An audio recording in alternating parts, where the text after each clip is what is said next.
good morning to you. Welcome to the Camnet Breakfast. I'm your host. My name is Precious Mzea Sakaleji. I'm excited.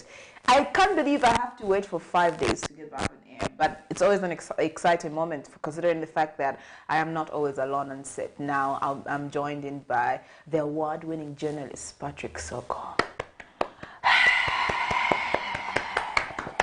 Wow, that introduction of yours. I didn't know, actually. They just don't know how proud I am that where we are with your career. I will never, until we get another award, it's going to be like that. Your name has changed now. Okay. The award-winning journalist, Patrick Soko. Thank you. Yeah. Thank you for that. And good morning, Soko. How are you? Continue convincing more. Yes, of course. To be like you. Number one, Shirley, the background, but the energy, you just be feeling it at Uku. I'm being pushed to aim for higher awards. So, interesting. There you have it. Today we have also lined up a number of exciting interviews on the program. We are going to be hosting a governance activist. We'll also be hosting some youths from Kanyama who are doing something for the community, and we're going to zoom in on those headlines as usual, where we look at some stories that are making the headlines and the main news at Camnet. And some of the stories we'll be looking at include those involving the flood situation. We'll also look at stories pertaining to the Minister of Land, where he was cautioning the councils to be prudent in the utilization of land, otherwise illegalities will attract the revocation of the licenses, according to the Minister of Lands there. We also have a story on the ECZ rebranding in terms of them changing the logo. We also have garbage issues as usual in our communities. This has remained a problem. If you ask me, in various localities, Precious, we still face challenges in terms of garbage management. Do we have morning boost today? Yes, we do have morning boost. We're just going to get into the exercise and make sure that we just stretch 1 or 2 muscles, and then afterwards we'll get into zooming into the headlines, and then we'll look at also the exchange rate for today. So for now, let's get into our first conversation, which is the morning boost.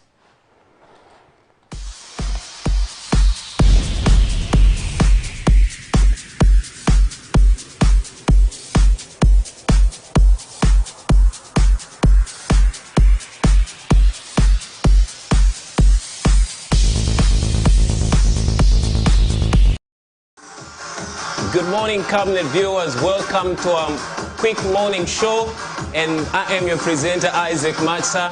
I'm here so that we can do a bit of exercise before you jump on that vehicle and go and do your work. Let's do a warm-up as usual. I'm excited. It's a beautiful morning, a brand new day. You better be positive and do what you know. Let's go.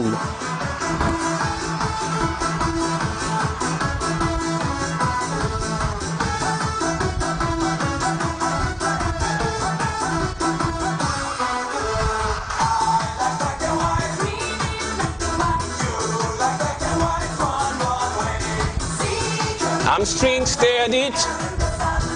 Let's do now 2 each now, 2 each. Let's go. 1, 2, and 1, 2. Stay there. 2, 1. Try it. Tell your hubby to join you. Let's do it together. 2 each. 2 each. 1, 2, 1, 2, 1, 2, 1, 2, and 4, 3, 2. Back to step touch. Let's go. 4, 3, 2. Hamstrings. 4, 3, 2. Back to step touch. And 4, 3, 2. Hamstrings.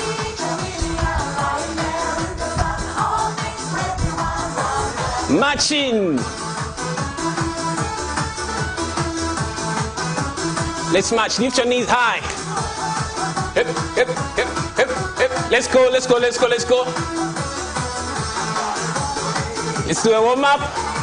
Okay. So that was your warm-up today. And we're going to do something else now. The first thing we're going to do, I'm giving you some squats. Okay, here we go now. Put your feet together. Watch my body posture. Let's go now. 20 at a go. If you can't do 20, please do 10. Okay, let's go. Let's go, mommy, daddy, involve your children. 1, 2, 4, go down.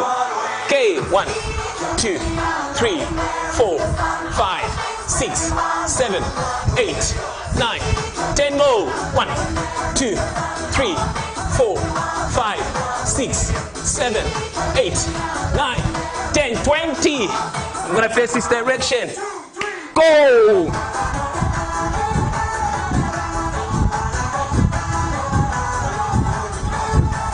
Move.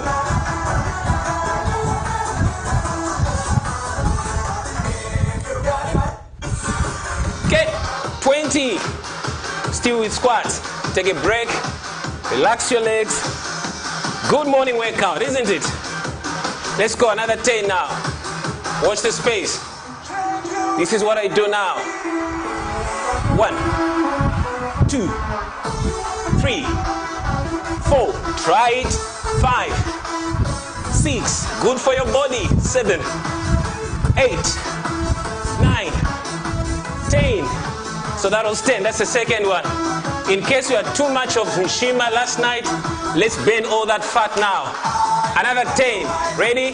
Feet together. Open your stance. Go down. Touch the ground. 10. 1, 2, 3, 4, 5. Push. 6, 7, 8, 9, 10. That's 20. Trust me, if you're doing it exactly like me, right now, you can feel pressure on your thighs. 20 more. Remember, the first one we did was 40. This one should be 40 as well. After that, take a shower, jump on that vehicle, your bike, your car, and go for work. Let's go. 20 more. 1, 2, 3, 4, 5, 6, 7, 8, 9, 10. Woo! I'm burning fat here. Do it. You thank Camnet later. Last one. Let's go, Team Camnet. Let's show them we can do this. Last 10. After this, you can have your coffee and go for work. 10.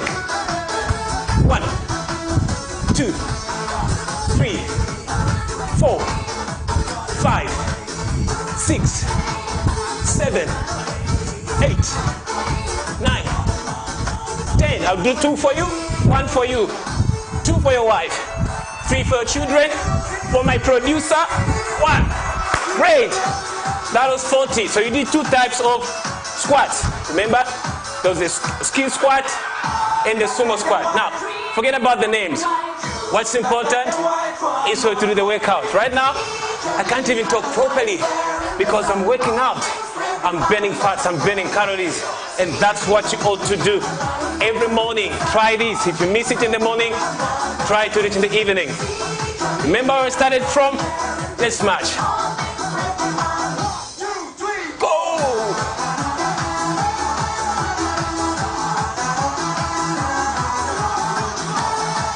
Back. We are winding down now.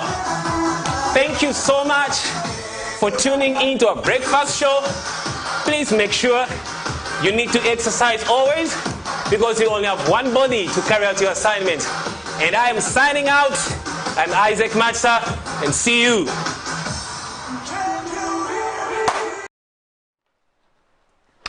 Well, welcome back. There you have it. Hope you have been a keen follower of the Morning Boost, and hope you know that you don't have to wait for Saturday for you to exercise. We're just having a conversation with Soka, and I gave a very lame excuse to why I haven't exercised in a while, but I'll work on it, sir. Yeah, you just have to. Yeah, because my excuse was that it's been sometimes in the morning when I want to do the jogging, it's raining and it's muddy, but then I've been privileged to be in an area where there are like tarmacs. So you don't have an excuse there. And I saw your others actually running this morning. Now just get back on the road. I just haven't done it for like 3 weeks. Yeah, I just haven't done it for 3 weeks. Yeah, so. Because when we talk about exercise, it's important because it helps us to keep fit in the wake of non-communicable diseases. We have to ensure that we remain physically fit to avoid being attacked by these NCDs, because incidences such as heart attacks come by lack of exercise, including issues of diabetes. So those issues can be done away with if you are actually taking active, yes. So we need to be. I admire that you actually play soccer. I've been wanting to enroll for tennis. So if there's anyone that know where I can start tennis lessons, I'm ready. Like, I want to get into sports. I used to play netball back in school, but that was like in 2012. We're going to take you to the Olympic Youth Development Center, OIDC, there, so that we can enroll you for. I'm ready.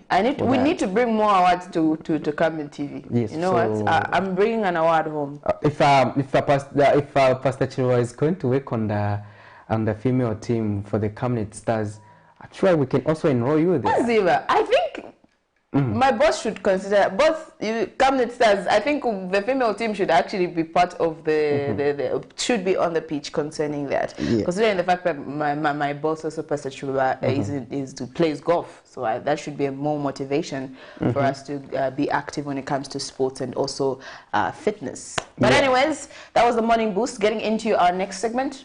Yeah, so we are going to get into our next segment, which we are going to look at the sport update. And on the sports update, we're looking at the AFCON. That's our focus. We're in the quarterfinals. Yeah, exactly.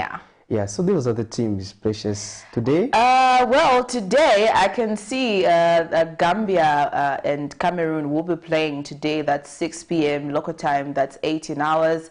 And then also Burkina Faso will be facing Tunisia today at 9 p.m., which is 21 hours.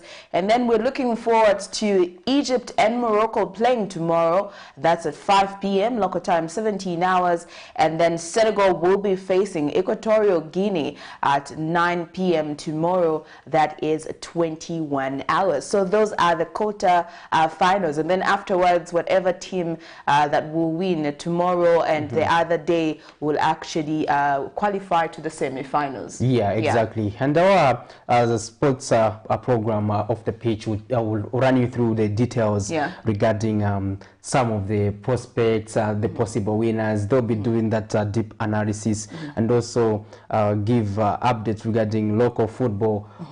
So I think you have to stay tuned to Camnet TV if you're gonna get informed in terms of sport. We're going to go straight into another segment we call Money Market, so that we get to understand how our currency is performing as of yesterday and the close of business. So we go straight into that. Precious. Okay, so the United States dollar is buying at 17 kwacha 8 ngwe and selling at 18 kwacha 15 ngwe. The British pound is buying at 23 kwacha 89 ngwe and selling at 24 kwacha 36 ngwe. The euro is buying at 19 kwacha 86 ngwe and selling at 20 kwacha 25 ngwe. South African rand is buying at 1 kwacha 14 ngwe and selling at 1 kwacha 16 ngwe. That's your foreign exchange rate for today. Okay, so now we remember that you can be part of the conversation. All you're doing is calling the number on the screen at 0968 675 273, 0968 675 273, or get to our Facebook platform, which is Camnet TV. There's a conversation or a topic that has been posted out there for you, and you can get interactive. Right about now, we get zooming into our headlines. Wow, zooming on the headlines, we'll start with a story on the floods.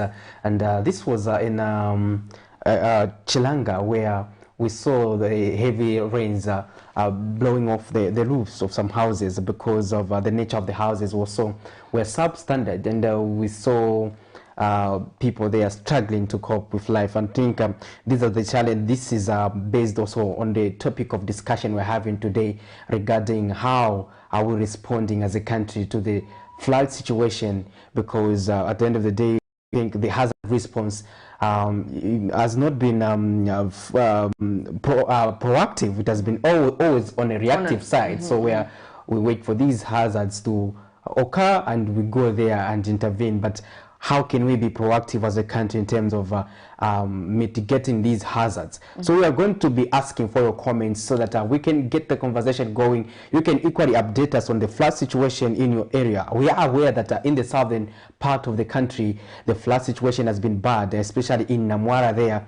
We saw the road will be submerged if it continues to rain, and some of the houses have been cut off in terms of people accessing the other side. So we want to get your views regarding the situation in your localities. So go straight into that story done by Zipporah Mushala.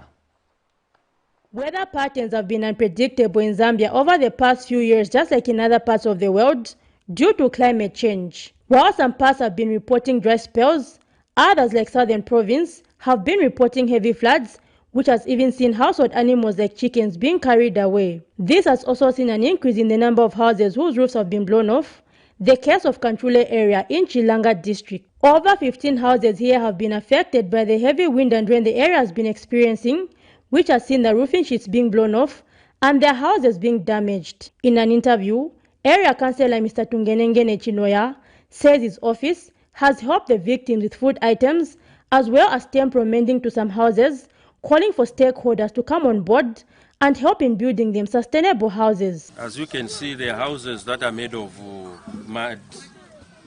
And this one of the examples, this house was quite big, but just to have room for people to sleep, since they don't have anywhere to go, as you have noticed, they have made it much smaller. So the help that we gave them, we had to engage the community of Kasupe, who donated clothes, mealie meal. One of the business people that we have, he donated the mealie meal, and some cash. People made some contributions. So from the people that were affected, we had to hand over the same. Each household at least was given a 200 kwacha. Area village headman, as well as some residents, have expressed their gratitude. Amini wanatandizwa kwa hapa wanawapa sako, wanatandizwa na 10 kg ya unga, then na vovala. So tuonga tandiza mine watandiza bati hapa manyumba yagwa ya mbili kuno ya mine yagwa. Mafuta mimi nitapita nayo manyumba kubwa na zambili batitandizira especially bakansira batu nabo bayimilira ntawo yonse, so tipiteka mafuto batitandizira kuno tionga New Dawn government bapitilize noti pano chabe siko lonse la Zambia.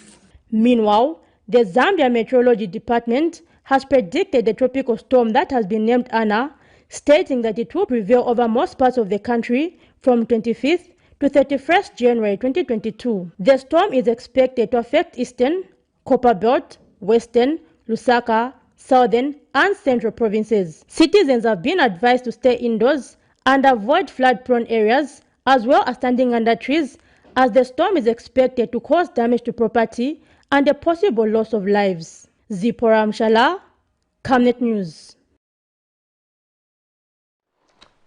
There you have it, the story about Precious. You see, the situation is delicate. I honestly feel like we should have a long-term plan for such situations, because it's very sad that we have to wait for the rainy season to figure out what needs to be done in an area. It's not like it's the first time and we've never experienced that. We've got other localities that get to go through that, especially when it's rain season. And we've seen citizens and residents actually cry out and appeal to the government or the authorities that are in charge of such to make sure that things are prepared before the rain season.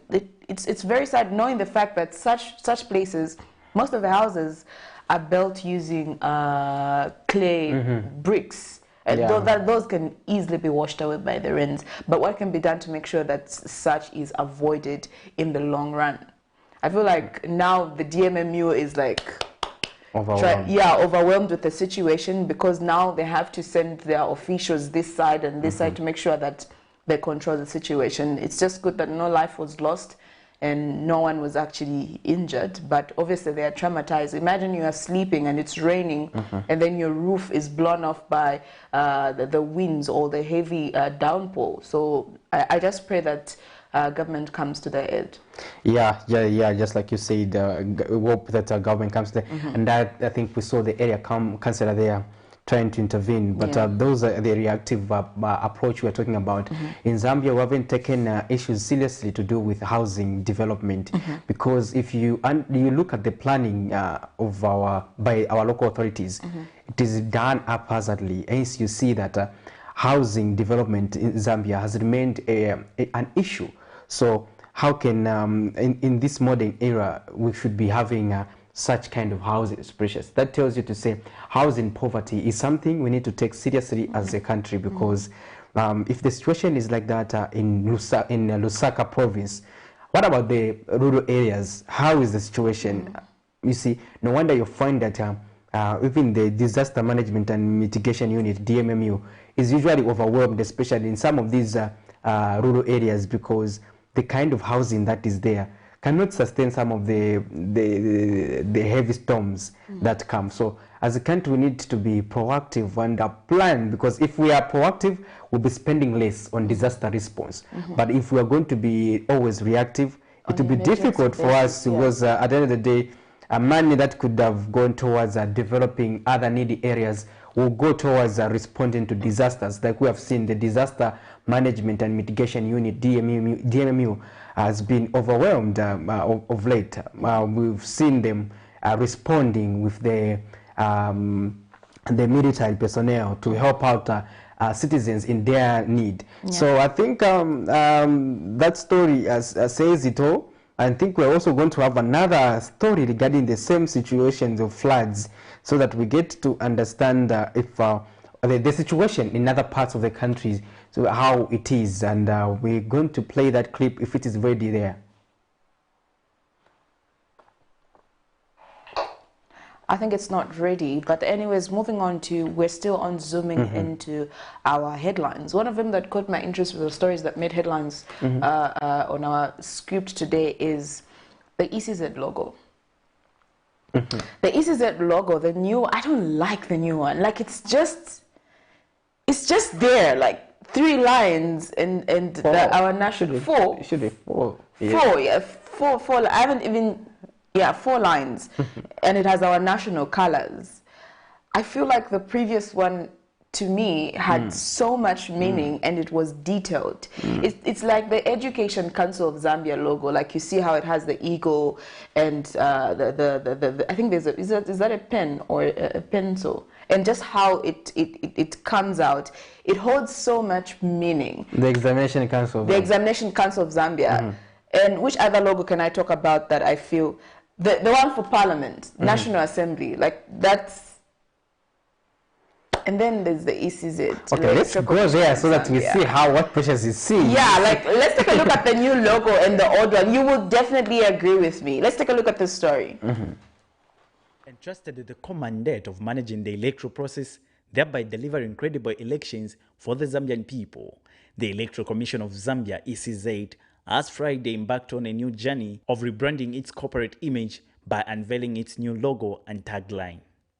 January 28, 2022, the Commission has switched its logo from the current to 4 diagonal striped lines inspired by the Zambia national flag colors with a tag, "Your vote counts." During the launch, Justice Esa Chulu, represented by ECZ Vice Chairperson Dr. Emily Skazwe, says the rebranding follows careful consideration that led to a selection of a logo that reflects a modern and futuristic approach that captures the mandate to deliver credible elections. Today, we are proud to announce the launch of the new Electoral Commission of Zambia logo and brand promise as part of the ongoing evolution of our work.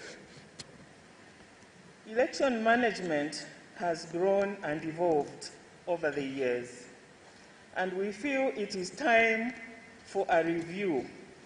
We have refreshed our logo and colors to reflect our strategic direction for the coming years. And ECZ Chief Electoral Officer Patrick Nshindano has called for a continued support from all stakeholders in this new journey. Those things, look out for electronic voting, look out for diaspora voting, among other things. That's just to preempt some of the things that are lined up as part of the reforms, especially as we head towards the 2026 general elections. So please, let's walk this journey together, get involved, do provide your commendations and recommendations on things that we need to do as a commission as we embark on this journey, especially as we formulate our new strategic plan, which is quite an exciting moment for the Commission coming from the 2021 general elections. Meanwhile, the Operation Young Vote Executive Director, Guest Nyerinda, has challenged that the institution should protect its autonomy if the rebranding process is to be significant. And secondly, the rebranding of just changing the logo, changing the tagline, which essentially gets back to the same thing, is quite neither here nor there. We say so because, look, I mean, the issue here is about the autonomy or the autonomousness of the ECZ. Does this rebranding entail that the ECZ is going to be autonomous, as independent as all stakeholders want to see it? If the answer is no, then the rebranding itself is actually a sheer waste of time. The rebranding of the ECZ must be the strengthening, number one, of the laws, the constitutional provisions that establish the ECZ. In 2007, the Commission rebranded to Free and Fair, and in 2008, with a theme dubbed Endorsing Your Voice, and now going forward, the Commission will operate with the tag Your Voice Counts. Alex Shimba, Camnet News. There you have it, the logo by the ECZ. Precious there was suggesting that she's not impressed with the new logo. I feel, honestly speaking, if I was in the production department and my creative team gave me that work, I feel like not much effort was made towards the new logo. If you can, we actually were given an opportunity to see how it has been evolving. The last time it was a ballot with a hand and the voters, what's that paper? It's not a voter's card, the ballot paper. So it evolved from that to the whole map of Zambia and the national colors, and still a hand and a ballot box with the ballot paper. And then you come back and give me 4 lines. Well, the national colors are okay. They've maintained the national colors, but I'm not impressed. Honestly speaking, I'm not impressed. But what caught my attention, the speech of Mr. Patrick Shindano that said we should look forward to electronic voting, and also those in the diaspora might be given an opportunity to actually vote come 2026. I've seen that we're upgrading. But when it comes to the logo, it's a non-starter for me. Yeah. I'm not impressed. Yeah, so you two can add your comments regarding what you think about the new ECZ logo, so that we can keep the conversation going. But like Precious said, what came out also of that launch is that the ECZ indicated commitment to ensure diaspora voting as well as electronic voting. Well, how we go about that, Mr. Shindano explained that it will be subject to dialogue with stakeholders, but we understand that with technology, issues of trust, issues of suspected electoral rigging usually come prominent, especially. But we just hope that with a consensus from the stakeholders, they will be able to rise to the occasion and be able to implement those policies they were suggesting. And the ECZ actually indicated that in the near future, there would not need to be actually registering people physically, because they are working on an electronic system, and their database will be informing them of the voters. And when everything is electronic, Precious, it becomes easier to understand, to say, if, for example, the counter, yes, if we had the birth registration been electronic and up to date, it would have been easy, because the Electoral Commission of Zambia would know that a child who was born in such a year, by this year is eligible to vote. Automatically they upgrade them into the register. So all you just need is just you to go and confirm and get your voter's card, your voter's card. So that way it would be easy. That's the beauty about technology, and I'm glad that we are moving towards that same technology to ensure that we are up to date, just like other developed countries have done. They do diaspora voting. they also do electronic voting pressure. So why not Zambia?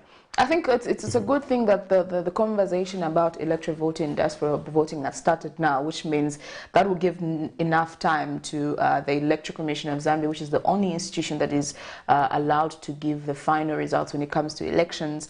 For the fact that they've started talking about it now, I think they have enough time to budget and look at what will work and what will not work. And also, I feel if we are going to be voting electronically, we should test the system before the general election to avoid glitches and stuff like that. So if we're going to go that way, I will be excited. Imagine just going with your thumb. I don't even have to remove my nails when I'm going to vote. I think, yes, that's what other stakeholders have been suggesting, that some systems need to be piloted. Yeah. We also had the biometric system during the previous election, but it was just introduced during the general election. I think so it was hard that way it confused people, you understand. But the best way is when there's a by-election, even a ward election for a councillor, you have to just try out the systems to see how they are working. That way it's easier.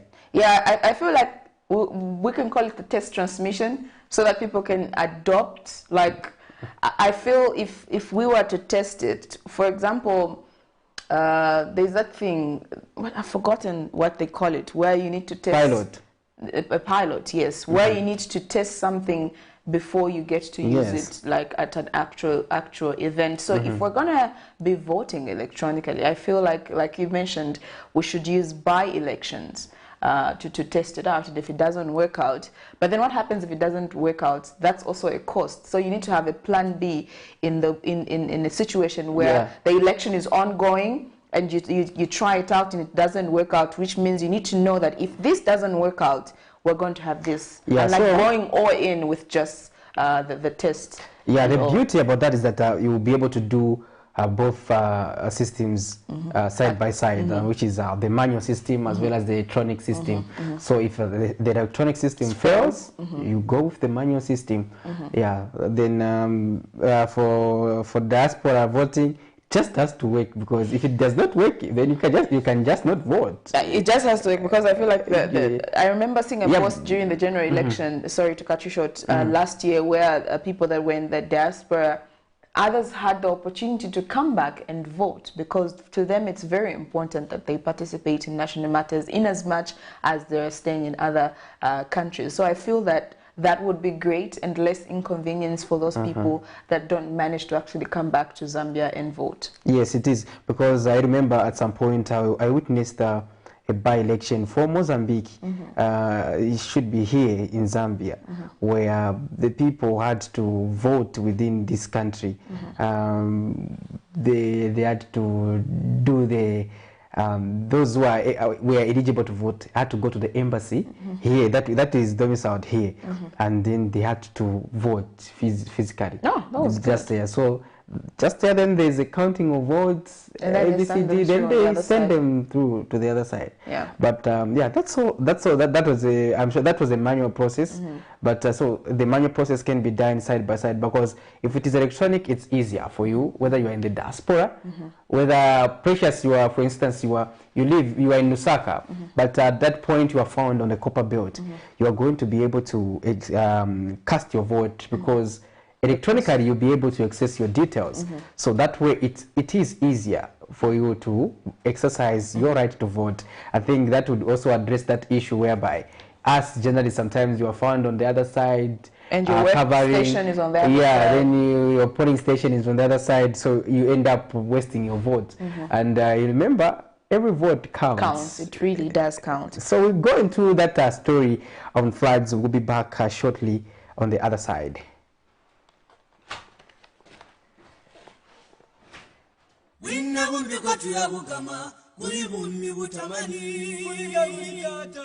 Tulalwendo labuya bujulusebo tulalwendo labuya bujulusebo tulalwendo labuya bujulusebo ya basawe tulalwendo labuya bujulusebo winna bumbiko tuyagukama uli bummi butamani tulalwendo labuya bujulusebo basawe Tulalendala buya bujulusebo. Tulalendala buya bujulusebo. Tulalendala buya bujulusebo. Twabusiga bujisa buja bumi. Tuyabulya musamu wa mongole. Twabusiga bujisa muja bumi. Tuyabulya musamu wa mongole. Twabusiga bujisa muja bumi. Tuyabulya musamu wa mongole. Twabusiga bujisa muja bumi. Tuyabulya musamu wa mongole. Twabusiga bujisa muja bumi. Tuyabulya musamu wa mongole. Yamana nyigei. Yamana nyigei. Kunyina katuka masolo masaya yamana. Yamana nyigei. Kunyina katuka masolo masaya yamana. Yamana nyigei. Yamana nyigei. Kunyina katuka masolo masaya yamana. Yamana nyigei. Yamana nyigei.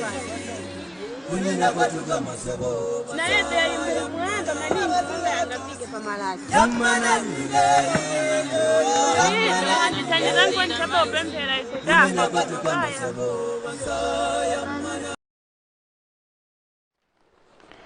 There you have it, Precious. You know, I feel like ngatausela, or you'll be thinking things are good, eh? Like, that's just give me goosebumps.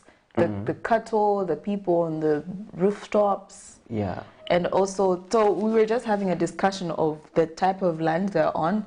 Obviously, there's a mountain this side and there's a mountain this side, and they're like... That's the kind of planning we talk about. We usually interact with environmental activists. They have been emphasizing on this issue of water recharge zones, where you go and build your house in a designated area, because you don't understand the terrain. For you, Precious, it is just that I have found land, and I want to build my house. Again, you see, when during the rainy season now, that's when you say, "Ish, it's the land I chose for myself." But again, there's no one to supervise you, to guide you, no one to survey the land. Those challenges in our rural parts are usually prominent, if you ask me. We are going to go into another interesting story that we had from the courts, which was done by Miriam Kaemba, and that is involving FDD President Edith Nawakwi, where she has taken a two-step sons to court over issues pertaining to property left by her late husband. We'll go into that clip. Barely a month after his death, an argument is blowing over who should be in charge of the late Geoffrey Hambulo's estate, with now having his widow, Forum for Democracy and Development FDD leader Edith Nawakwi, request the court to restrain her two stepsons, Mwemba and Mulundu, from administering her late husband's estate. According to affidavit in support of originating summons filed before the Lusaka High Court, Ms. Nawakwi states that after the death of her husband on the 5th of December 2021, family members started distributing the deceased items such as clothes, and it was later agreed that an inventory of all her husband's property should be taken. And at the said funeral, she was informed by her mother-in-law that her husband left a will which she was not aware of, adding that a meeting was later held without her knowledge, and they went ahead to appoint themselves as administrators. Ms. Nawakwi, who was sued in her capacity as the surviving spouse and beneficiary of the estate of the late Geoffrey Hambulo, says after the two obtained a letter to administration without her consent, they have continuously verbally and emotionally harassed her and her workers at her residence in Roma, and also have introduced themselves to tenants as the property managers. Meanwhile, in their submissions before court, Mwemba Hambulo and Mulundu, who faced the rush to court, states that they are the intended administrators of the estate of the late Geoffrey Hambulo, who died uninstated. They've also submitted that their father was cohabiting and not married, and they are seeking leave of the court to apply for grant of probate. However, Ms. Nawakwi argues that the submissions by her two stepsons contains misinformation and misrepresentation that she was merely cohabiting with the late Mr. Hambulo, when it was a well-known established fact that she was married to him. The court has also issued an order restraining them from acting as administrators of the late Geoffrey Hambulo until further order it may give. Hearing of the matter continues before court. Miriam Kaimba, reporting for Camnet TV News. Quite interesting there. Stepmom and stepchildren, family issues. I don't comment much on family issues because it's too close to home. So, yeah, I just hope that that can be sorted out. Yeah, I think just like you said, I will just hope that that matter will be brought into logical conclusion. Yeah, because she also, I think based on the report filed by Miriam Kaimba, according to the court documentation, we saw that there is an issue over properties and where the FDD leader is being sidelined by the family of her late husband, and we cannot dwell much into that story because it is it borders on court matters.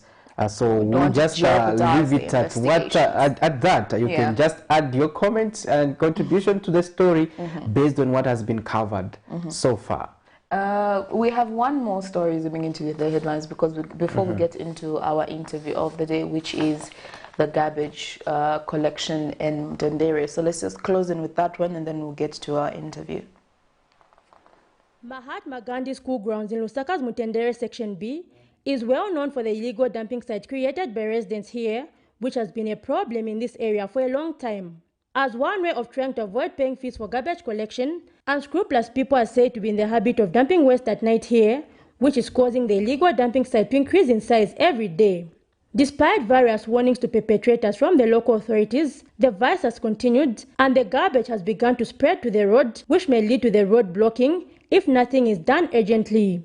A check by Camnet News reviewed that the area nearing the dumping site has been infested by maggots, while a new illegal dumping site is being created just a stone's throw away from the enormous heap of garbage. Residents living near the dumping site have lamented the danger this poses to their health, especially with the rain season. But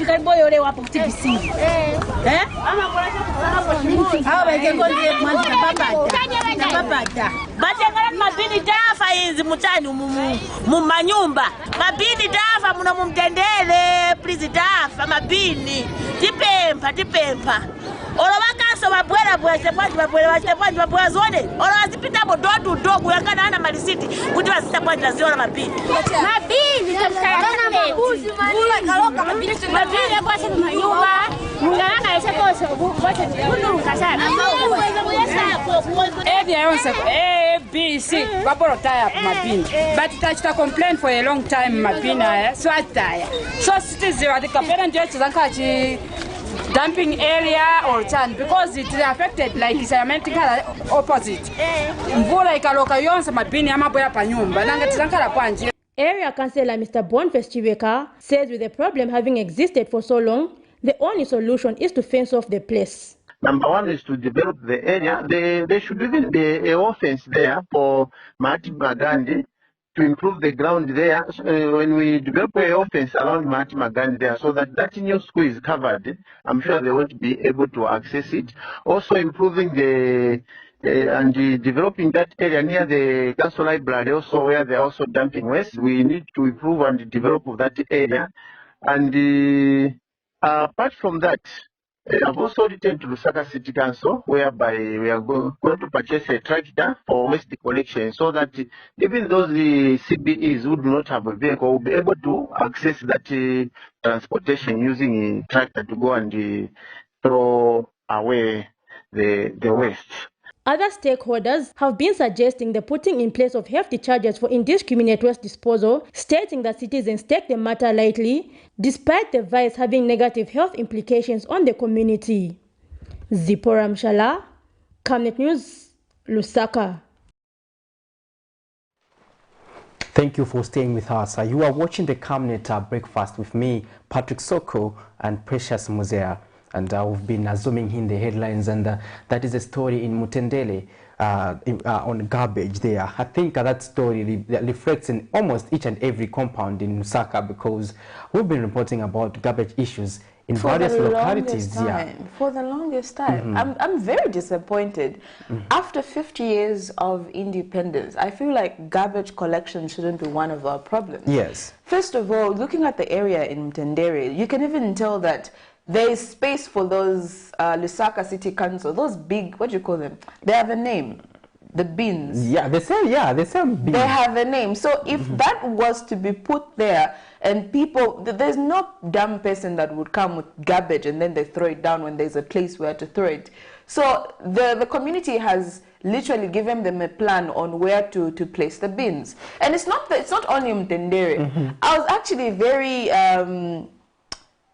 disappointed also when I went to Kamwala. There's that parking slot, and then behind there, those women that sell some items, and they're like mobile money booths. Yeah, just along Independence Avenue. Yes. And I'm like, it's rain season, and you know, when it's rain season, the floods literally wash the dirt into the roads. Hence, you find when it's heavily raining in town, when the rains are done and the floods have dried, you find there's a lot of dirt around. So if they can just come up with a permanent plan to sort out that, because Mtendere is not the only community that's going through such. And as you heard, one of the residents actually says, "Talema na mainzi." A fly is one of actually the things that can cause cholera. So in as much as we're looking at all these other plans to make sure that we improve our communities, we might, that looks like an emergency. And it needs to be treated like one. Yeah, you are right there, Precious. And we've seen that waste management has always presented itself as a major challenge, especially for the Lusaka City Council, and how they are responding to it. Well, things don't seem to be working. We have community-based organizations that help them in terms of garbage collection. But it seems that they're also not doing their job, and they're not being supervised accordingly. And we are seeing that issue escalating further in various communities. I think it's about time as a country we take matters seriously. I was actually looking at the website for the Lusaka City Council, and they had placed some bins that that promote the 3 R's in terms of reuse, recycle. But if you look at the reuse recycle mechanism, Precious, it was falling below short, because we don't have those facilities in these communities. No, we don't. But on their website, they had put something like that, because each and every household should have its own bin there, where they are not bins actually, where they are putting this waste, that's plastics, where they are putting that municipal waste in terms of the recycled items. The recyclable items like plastics there can be put on their own. That's the system. But sensitization has not been done concerning that. We've heard about but they don't do that themselves as a local authority. Exactly. So why is it there? They give each household such kind of bins, such that even then the team that is collecting precious, they'll collect based on the type of a bin. If they are collecting that waste that can be recycled, it goes into a proper van that can collect that. Those other waste, just like that. But you see, we're not doing the separation at household level. So as a result, waste management becomes a challenge, because everything is mixed up. Whatever kind of waste, hazardous waste, medical waste, everything will be powdered in together. And how do you sort it out? So when it comes to sorting it out, it becomes a challenge. So we need to be sorting out at source. And it is the local authorities which have to do that, and we're not doing that. And then there we are seeing these challenges, Precious, where they will just identify a place to say, I think Precious's house is too dormant, she's not building it, and I'm gonna make it a bin. And once 3-4 people just dump their waste there, that's it. The next time it powers up, because a lot of people be like, oh, I'm going to throw my, and they don't have a dump site. Yes. Where, you know, if I put my stuff this side, the Lusaka City Council will come and collect. There was a time that actually Lusaka we had those green ones. Yes. At every neighborhood. You'll find that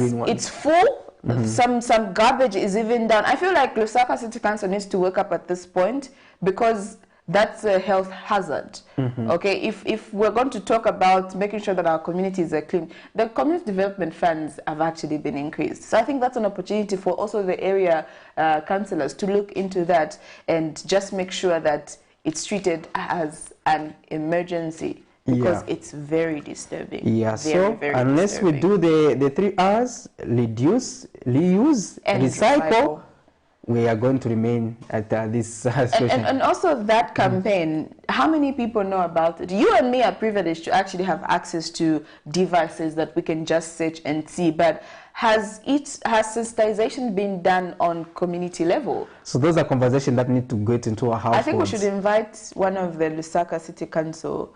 No, who have them? We need to, because now we have taken it into our own hands. Yeah. We need answers. We really need answers to look at the plan for 2022. And considering the fact that there's a new Dawn government, we need to hear what the Lusaka City Council is planning on how they're going to sort out the garbage situation, not only in Lusaka, but also other local across the country. Other localities across the country. So, but anyways, that is the story that was closing in the segment of zooming into our headlines. Remember that you can be part of the conversation on the Camnet Breakfast with me, Precious, and Patrick on the other side. You can get in touch with us live in the studio on 0968 675 273, 0968 675 273, or get to our Facebook page, and then we can get interactive from there. From now on, we'll get into our conversation for the day, which is our first interview of the day, and then I'll see you on the other side. Good morning. Camnet TV is becoming big and better. You can now watch Camnet TV wherever you are around the world, simply by downloading the Camnet TV app.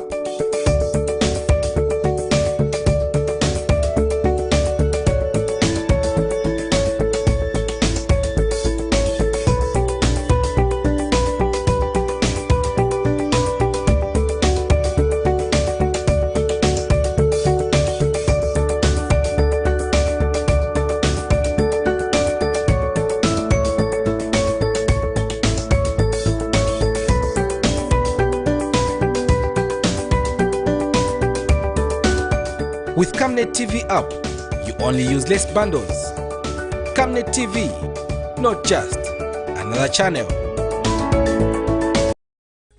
From 31st January to 6 February 2022, Zambia's spiritual atmosphere will take a paradigm shift. The Bible says, "Blessed is the nation whose God is the Lord." Zambia, a nation under God conference will be starting at 20:45 hours to 22:30 hours. Live on Camnet TV channel 274 on DSTV, GoTV channel 98, and Topstar channel 106. Speakers will be Bishop Stanley Simnyola, Grace Ministries; Dr. Nevas Mumba, Victory Ministries; Apostle Michael Mutemwa from South Africa; Bishop Nelly Chikwanda, New Life Christian Center; Apostle Rick Kamwanga, Risen Life Church International; Bishop Joy Makando, Bread of Life; Bishop Alex Mwami of Holy Ghost Firehouse from South Africa; and your hosts, Pastors Victoria and Moses Chilua. Camnet Television, not just another channel.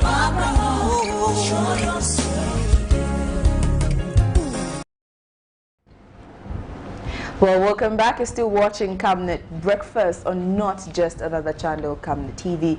Now, getting into our first interview for the day, I'm joined in by the youth. You're the president, right? Yes. Yeah. Yes. Youth Unite Zambia President Walter Kasempa, and we'll just be getting into what is going on in terms of governance issues. We can tag him as the governance activist. Good morning. Good morning. How are you? I'm very well, thank you. How are you doing this morning? I'm good. Since I haven't seen you this year, I might as well just wish you Happy New Year. Yes, so let's just get into, how does 2022 look like for you?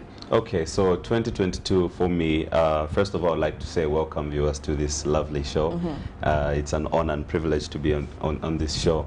Well, 2022 for me is a very interesting year, and it promises to be one of the best years yet. I mean, looking at the situation that Zambia has found itself in. We're in a new season with new leaders, so we are very optimistic and also alert to the issues that are happening on the ground. And with the enthusiasm that's with the citizenry, I believe it's going to be a positive year, not only for me, but also for the general citizenry alike. So now let's get into your assessment of the new Dawn government so far. Yes. Well, seeing as most of social media has been ranting about, no, it's only been 5-6 months, and there are a lot of issues that, you know, have happened that people are concerned about, other people are happy about. So really, so far, I would like to rate them as average, okay? I would not like to state that they have exceeded beyond our expectations as a people, and they also haven't been below par, seeing as they had been in opposition for a little over 20 years. So it is something that we can at least give them a benefit of a doubt to say, okay, they're just trying to find their way through the governance structures of this nation. Particularly, I would like to look at the socio-economic and political, you know, trends that have been set by the new Dawn government. Politically speaking, we see there has been a positive outlook, especially when it comes to things like cadreism, which was a nuisance in you know, previous regimes. So it is something that has been very categorical by the new Dawn government. In the first 4 months, that we saw a complete stamp out of cadreism in bus stations and markets. However, of late, there has been a great concern of the regeneration of this cadreism. And for me, it is because of the institutional frameworks, right? The president can issue a statement to say, no, I don't want cadreism, but that's just a statement. Cadreism and the violent nature it portrays comes from a very negative, you know, mindset. And mindset is not just a thought, it's a pattern of thinking. So for you to transform the pattern of thinking of cadreism, you need to actively engage in systemic transformation of the institutions. And this is something that, as governance experts, we are looking forward to from the new Dawn government. You know, we are tired of statements. We want institutional action. Economically speaking as well, we've seen a lot of policies that have been put in place. Of course, the removal of subsidies on fuel as well as electricity. On this part, I would like to lowly rate the government, in the sense that Zambia is a developing nation, Precious, and when you look at, you know, most of the citizens experiencing that kind of shock instantly is very irresponsible by the government. So for us, we would have loved to see a you know, categorical implementation of these, you know, subsidies, so that or removal of subsidies rather, so that we see how Zambians can be able to cope and also understand why these things are happening. So far, so not so bad, not so good either. I would just rate them maybe 6 out of 10. Yes. No, okay, sounds like a good judgment. Yeah. Let's get into Zambia's political atmosphere. Right. Considering the fact that we're also headed towards the by-elections in Kabwata constituency, how do you think it can be more tolerant? Okay, thank you. So, from the eons of ages, from 1964, the time that we got independence, you know, politics in Zambia has always been something that is of great concern, especially when you look at the kind of political culture that we've embraced. We remember when we were in the First Republic, going into the Second Republic, when there was a ban on all other political parties apart from UNIP, right? Fast forward 1991, multipartism comes back to the fore, and we see heavy persecution by the Chiluba government on UNIP. We even saw Kaunda being arrested, you know, on on Christmas, which was very interesting. And then we saw now the return of a very strong opposition in the Patriotic Front. In that regard, also, when they came to power in 2011 till 2021, we saw also a persecution of opposition. So it's not just an issue of PF government. It's an issue of how we have embraced politics as a country. both from the political side and also from the citizen side. So coming to 2022, what is the political atmosphere that we have right now? Of course, we see there's been a number of persecutions that have been, I will not call them persecutions, but investigations of the previous regime and whatnot. Recently, we saw one of the opposition leaders being detained, Sean Tembo, because of the press briefing that the coalition of opposition had.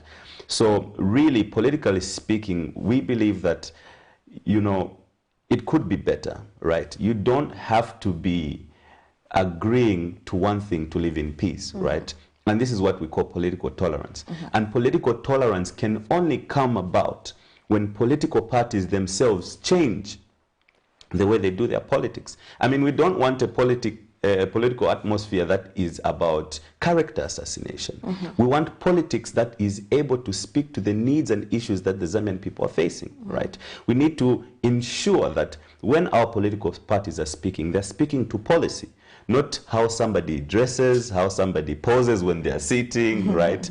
And these kind of, you know, terminologies that we've been using, those things provoke an atmosphere that can even breed violence, as we've seen in the past 2 elections. So really, politically speaking, I think Zambia has got a long way to go, where we need to now start embracing one another. We need to start ensuring that in the midst of political difference, we embrace Ubuntu, one Zambia, one nation. And I think it is up to now the politicians themselves, as well as the other stakeholders involved, to ensure that we transform this atmosphere that has been bad for so long. Great. So now looking at the new year, which is 2022, and Zambia's governance structure, how do you think young people can actually utilize the opportunities? Okay, so governance, in a sense, how can I define it? It is just the stewarding of resources and the people of a particular territory, this being Zambia in this case. And when you look at the governance structures that have been put in place, opportunities are there. I will bring one fact that is really important for the people to understand. 36.7% of the population of this country are made up of people from the ages of 15 to 35. And over 78% is from 0 to 35.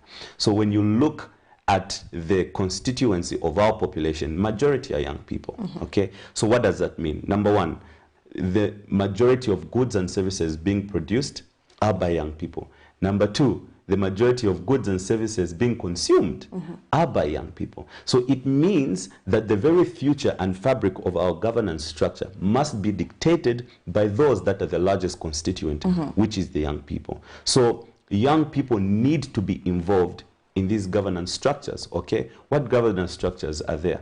Leadership positions, right? We see cabinet, a lot of people have said, no, there are youthful people in cabinet. There's no youth.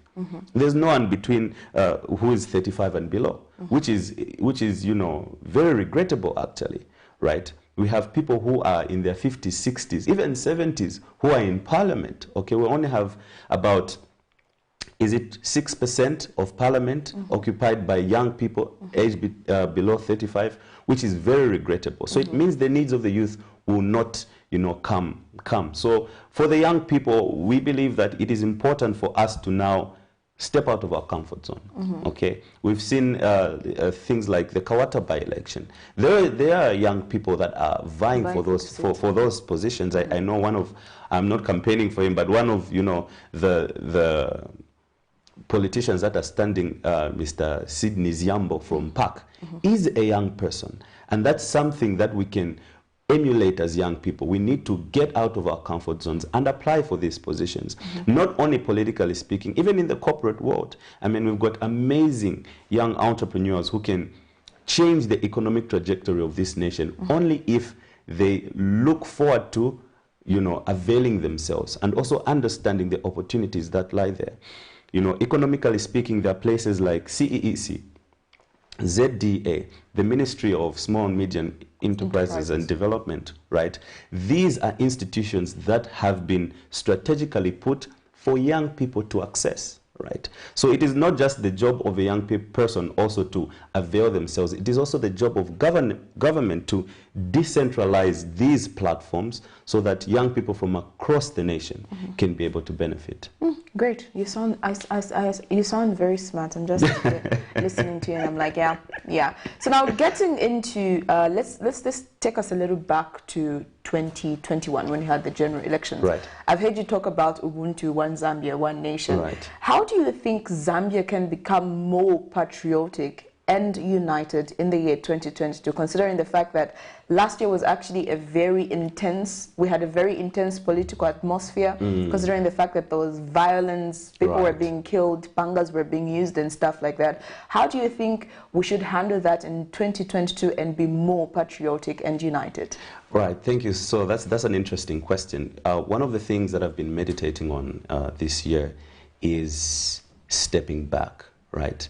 Sometimes as a people, individuals and also corporately speaking, we tend to think that progressing is just adding more things to ourselves so that we move forward. But in the case of the violence that we've experienced as a nation, I believe we need to take a step backwards. For us to move forward in unity, we need to look back from where we're coming from, okay? In 1873, 1st May, when David Livingstone was about to die, he knelt down and prayed, "Upon this land where my bedded knee rests shall arise a mighty Christian nation, and shall be a beacon of hope for the continent of Africa and a light to the rest of the world." You see, Zambia's destiny was set in motion even before this land became a nation, right? So it is from such kind of history that we need to understand our values as a country, right? Did you know that even with the liberation struggle, less than 100 people died during Zambia's liberation struggle, right? That shows you that generally as a nation, we have always, felt and been founded on values that embrace oneness. Fast forward 2021, Zambia has begun to forget who she is, all right? So before we even talk about what we can do forward, we need to understand who we are as a people, the very ideals that this nation was built on. When we understand our identity, which comes from a whole sense of unity, right, then can we begin to move forward. And this can only happen when we are very deliberate about peace and unity. For example, do you know that during Kaunda's regime, there was what we call Humanism Week? No. Yes, there was we still have that. No, we don't have it now. So Kaunda's political ideology was humanism. So a week before independence, what used to happen was schools, institutions, everywhere, you would learn about what humanism is. It was founded on socialist and Christian ideals. Oneness, One Zambia, One Nation. That's where that whole thing came from, humanism, right? Centering a whole society on the value of one individual. We need to bring back such kind of programs, right? People in schools nowadays, the only thing they think about is Instagram and TikTok, but they don't know who they are. They don't know their history. So when we begin to look in that kind of light to say, how can we now institute patriotism in every institutional framework, be it on the school setting, be it from the corporate setting, business setting, government setting, how can we have that value for who we are as a nation? When we look back and see where we are now, I believe that Zambia will be able to fulfill its destiny in that regard. Okay, before I let you go, what are your closing remarks? So my closing remarks is 2022 is here. We're already a month into 2022. There has never been a year, I believe, personally for me, and I also believe for you, where there is so much opportunity to manifest your potential. So there is a saying that goes, the doom of a nation can only be averted by a storm of glowing passion. And you and I are that passion. And let us just make sure that in everything that we do it for God and for country, to make sure that we make Zambia great again. Amen. Well, there you have it, ladies and gentlemen. In case you've just joined us, you're watching Camnet Breakfast, and I was just having a conversation with Mr. Walter Kasempa, who is president of Youth Unite Zambia. And we're just getting into governance issues and also how young people can be part of the governance structure in Zambia. Well, remember that you can be part of the conversation as well. Just tell us which topic of discussion you would love to talk about and would love to hear your opinion. Remember that the number you're catching us on is 0968675273, or get to our Facebook platform and comment from there. For now, we'll take a break, and then we'll get into our second interview of the day on the other side.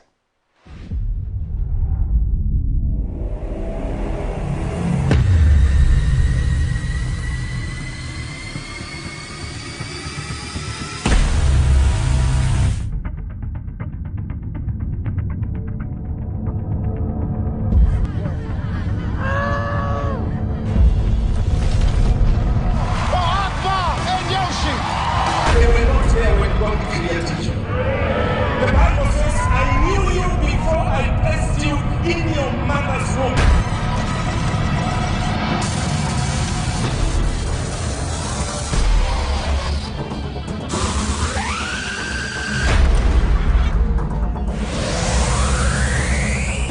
Apples and bananas. Work and wait, and this what you've been praying for.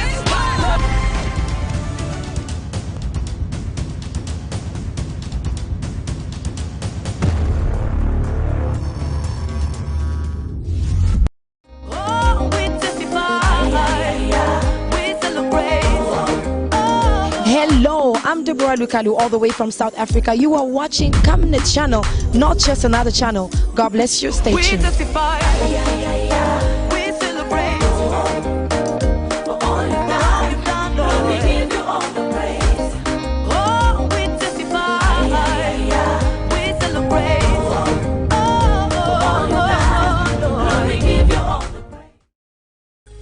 From 31st January to 6 February 2022, Zambia's spiritual atmosphere will take a paradigm shift. The Bible says, "Blessed is the nation whose God is the Lord." Zambia, a nation under God conference will be starting at 20:45 hours to 22:30 hours. Live on Camnet TV channel 274 on DSTV, GoTV channel 98 and Topstar channel 106. Speakers will be Bishop Stanley Siminyola, Grace Ministries; Dr. Nevas Mumba, Victory Ministries; Apostle Michael Mutemwa from South Africa; Bishop Nelly Chikwanda, New Life Christian Center; Apostle Rick Kamwanga, Risen Life Church International; Bishop Joy Makando, Bread of Life; Bishop Alex Mwami of Holy Ghost Firehouse from South Africa; and your hosts, Pastors Victoria and Moses Chilua. Camnet Television, not just another channel.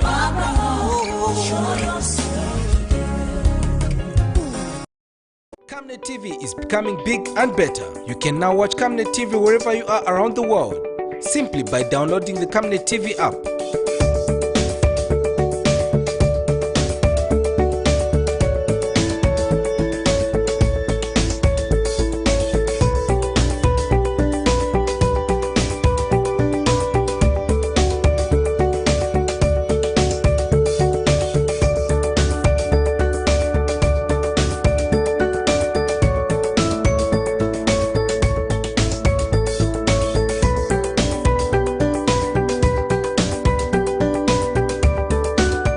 With Camnet TV app, you only use less bundles.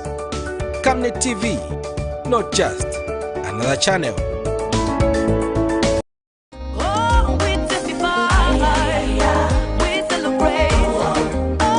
Hello, I'm Deborah Lukalu, all the way from South Africa. You are watching Camnet channel, not just another channel. God bless you. Stay tuned.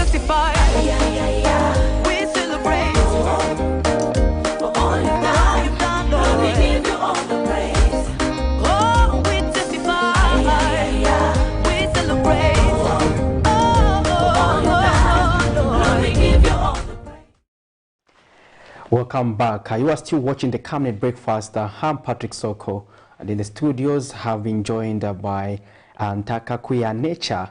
Is coming from the industrious youths from Kanyama. They have been undertaking voluntary activities to raise resources as well as to help provide a service to the community. Welcome to the program, sir. Thank you very much, Mr. Soko. I'm humbled being here. Sure. Thank you very much, and also good morning to the viewers. We are happy that you could find time to be part of the program this morning. Thank you very much, and I'm also very thankful for giving me this platform. Well, just to get our conversation going, we want to understand what industrious youths do. And are you just based in Kanyama, that's all, or you are also in other parts of the city? Mr. Soko, Industrious Youth Organization is an organization which is growing, which is new. We registered in 2019. And we are in Kanyama and Chawama currently. That's where our members are based. Industrious Youth, it's an organization full of potential youths combined together, teachers, nurses, and other skilled youths within the community, not only looking at where papers are concerned, but all those who are not papers, but they've got skills. It's a meritorial, more like organization, just based on what you can fulfill, what you can produce by the end of the day as a youth. From itself, industrious, we have to be creative. So it's an organization that is full of creative youths trying to put skills in other youths and also paving way to the upcoming youths who are still our young brothers by now.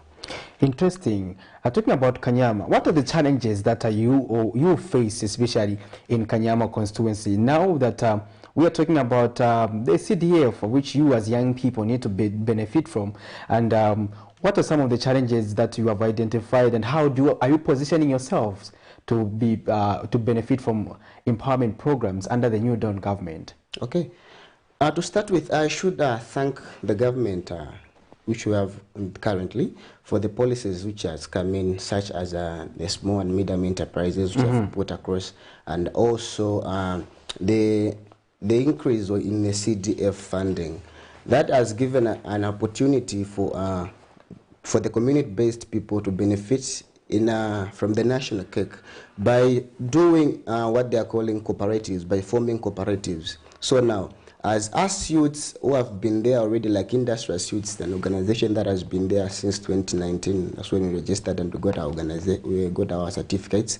We have been moving on the ground, and we have identified one thing which is common in Kanyama. What is common in Kanyama based on? It is based on Kanyama, it is garbage. When you talk of Kanyama, so we thought, as a collective, the thing that affects us is garbage.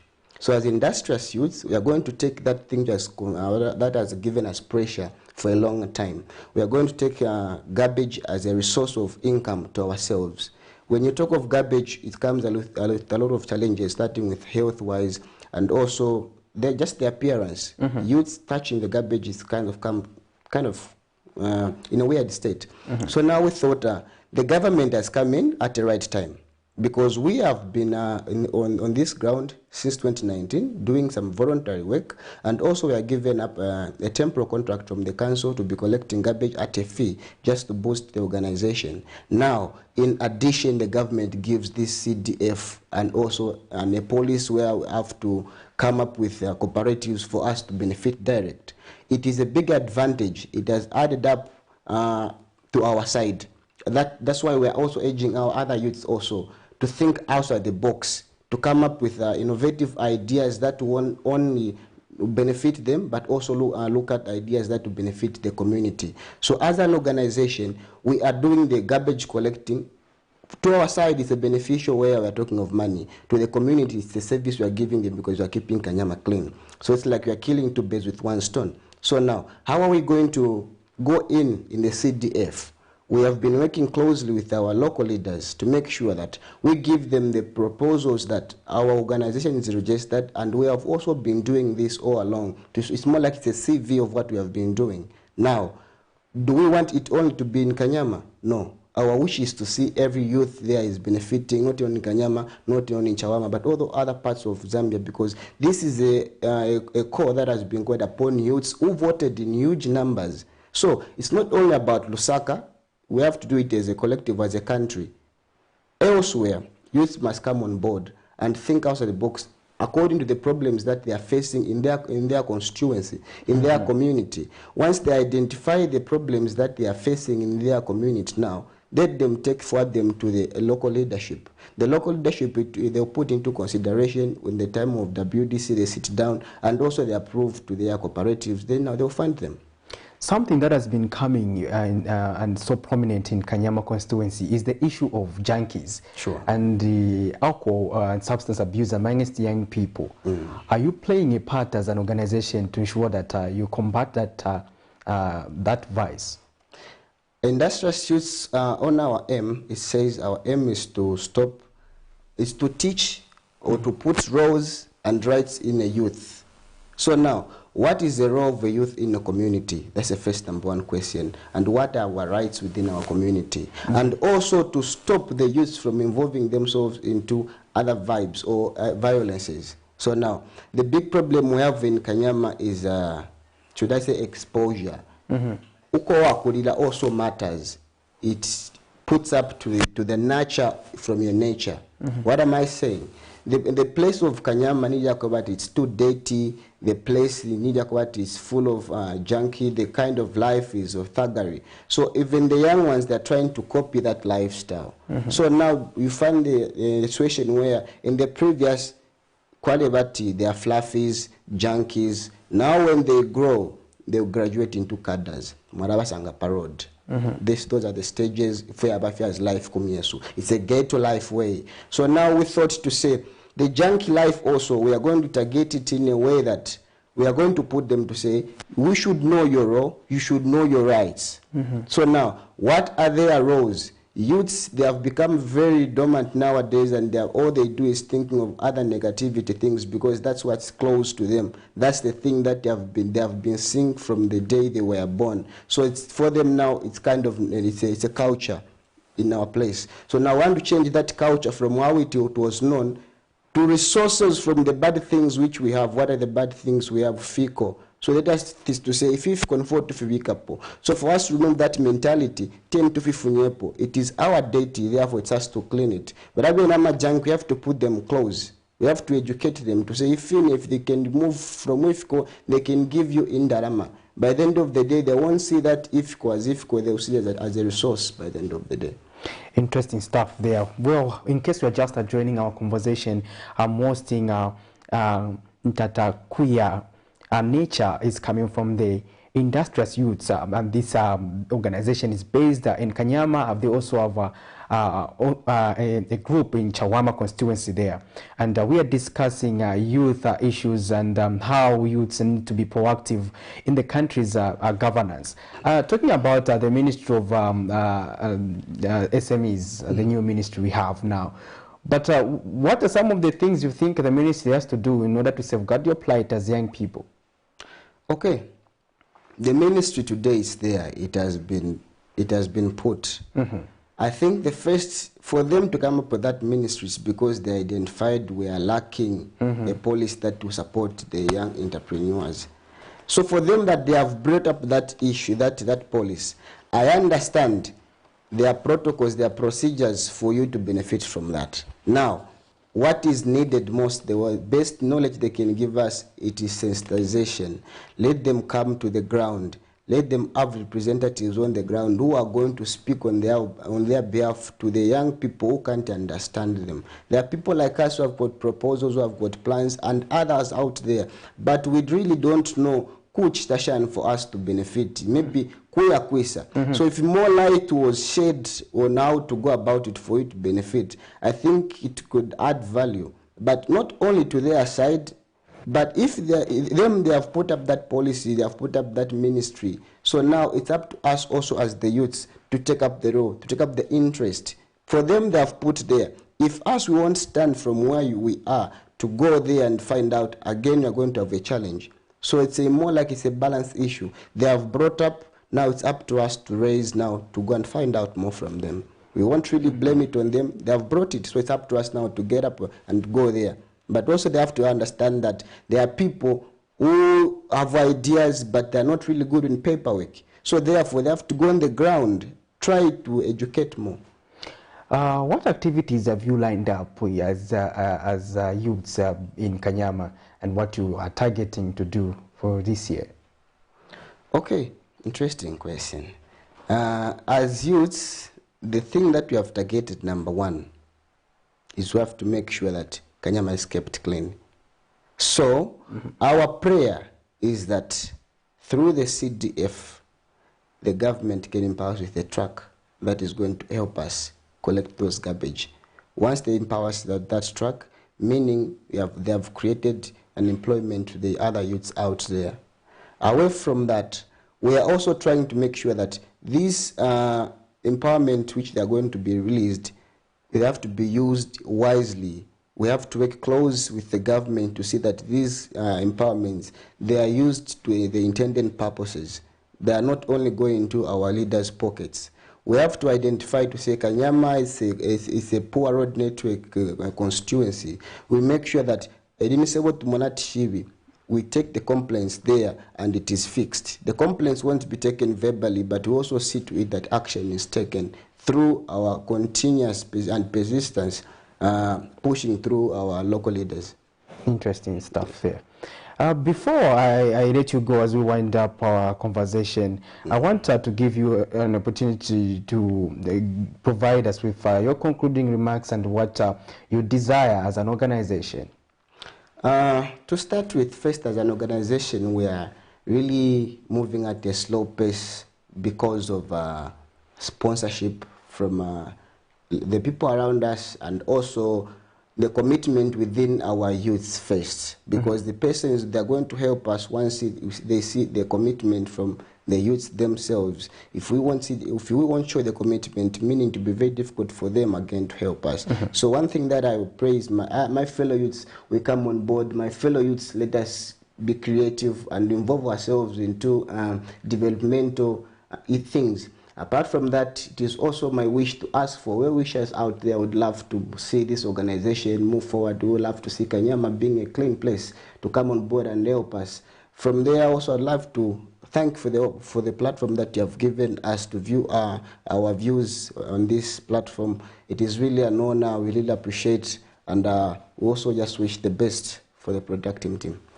Thank you very much. Well, you've been watching the industrious youths from Kanyama, and that's Mr. Ntatakuya Nature, whom we have been having a conversation with pertaining to the youth perspective, especially zeroing in on the aspect of Kanyama constituency, one of the densely populated areas, and the Shanti compound, also affected by the issue of garbage. Just like we are zooming one of the stories in Mutendere compound, it is the same in Kanyama constituency. We are still facing these challenges, and these young people are taking an initiative to play a part in terms of garbage management.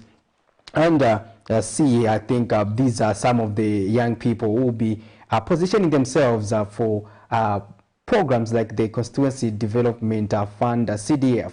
Well, we have come towards the end of our breakfast today, and I have been Patrick Soko with Precious Musea. Stay tuned and keep watching Camnet TV. Remember, Camnet TV is not just another channel.